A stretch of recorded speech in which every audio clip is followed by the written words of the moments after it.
हजरात हजरत मुफ्ती साहब की तरफ से आपके सामने दर्ज करूं। हजरत यहाँ पर शहर के दीगर उलमा हजरात भी तशरीफ फरमा है, माशाअल्लाह बड़ी सलाहियतों वाले। लेकिन हजरत मुफ्ती साहब के हुक्म से यहाँ पर आपके सामने खड़ा हूँ। हजरात, अर्ज करना यह है, बड़ा खुशी का मौका है कि जब हम अपने इस मुल्क के आज़ादी के मौके पर जमा होते हैं और ख़ासकर ऐसी महफिलें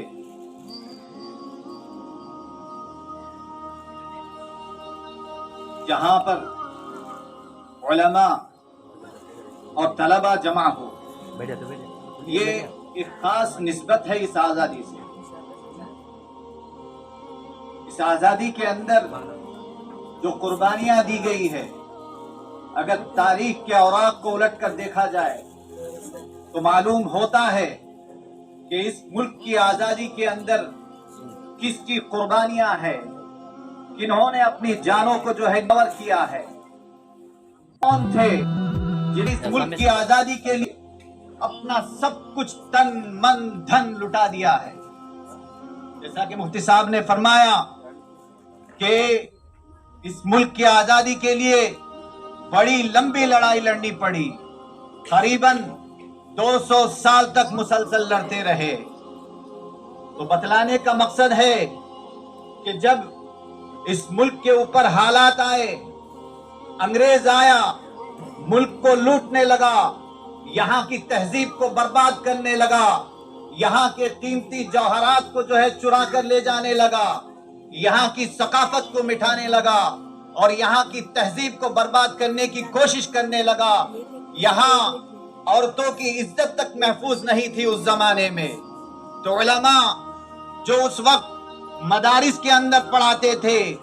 खानकाहों में अल्लाह अल्लाह करने वाले थे, जब देखा कि यहाँ पर हमारी जिंदगी इस्लामी तशक्कुस के साथ बाकी रहना मुश्किल हो गई है और हमारे शियार को मिटाया जा रहा है, हमारे वतन को लूटा जा रहा है, तो उस वक्त एक आवाज लगाई। उलमा ने कहा कि अब बर्दाश्त नहीं किया जाएगा, अब हमारा फरीजा बनता है कि हम निकले और सामने आए और इन लुटेरों को जो है इस मुल्क से निकाले और इस मुल्क की आजादी के लिए लड़ना हमारे लिए फर्ज है। तो उलमा और उनके तलबा जो मदारिस के अंदर पढ़ते थे निकल गए और ऐसा उस वक्त का जालिम जाबिर जो दुश्मन था, जो अंग्रेज था, जो तिजारत के बहाने से इस मुल्क के अंदर आया था और इस मुल्क पर छाकर जो है लुटेरा लूट कर ले जा रहा था, लोगों को कत्ल करता था, औरतों की इज्जत और आबरू की भी जो है उस वक्त हिफाजत नहीं थी। तो ऐसे माहौल में ऐसे उलमा जिनको यहाँ तक कि उनके पास कोई सही तरीके से असबाब भी नहीं थे, लेकिन वो लोग मुसब्बिबुल असबाब पर यकीन रखते थे, वो लोग निकल गए और निकल कर जो है उसके सामने जो है लड़ाई के लिए खड़े हो गए। यहाँ तक कि जब इनके पास असबाब नहीं थे, उस वक्त ईस्ट इंडिया कंपनी पूरी दुनिया के अंदर छाई हुई थी, एक तरह से वो सुपर पावर थी। अपने आप को ये कहता था कि हमारी सल्तनत में कहीं सूरज गुरूब नहीं होता। इससे अंदाजा ये लगाया जाता है कि दुनिया के एक बड़े खित्ते पर वो काबिज था और उसकी हुकूमत चलती थी। लेकिन अल्लाह का फजल और करम हुआ कि उलमाए हिंद की तरफ से आवाज लगाई गई और इसकी ताकत को नहीं देखा गया, उसकी सल्तनत को नहीं देखा गया, उसके हथियारों को देखा नहीं गया, बल्कि अल्लाह की जात पर भरोसा करते हुए जब ये उलमा की जमात अपने तलबा को लेकर निकली तो आप देखते हैं कि दुनिया के छोटे से टुकड़े पर वो सिमट कर रह गया है।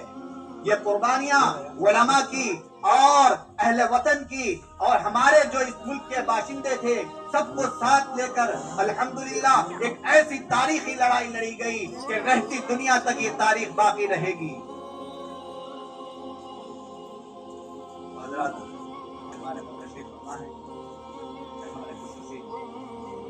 मैं दरख्वास्त करता हूँ कि हज़रत यहाँ पर तशरीफ रखें।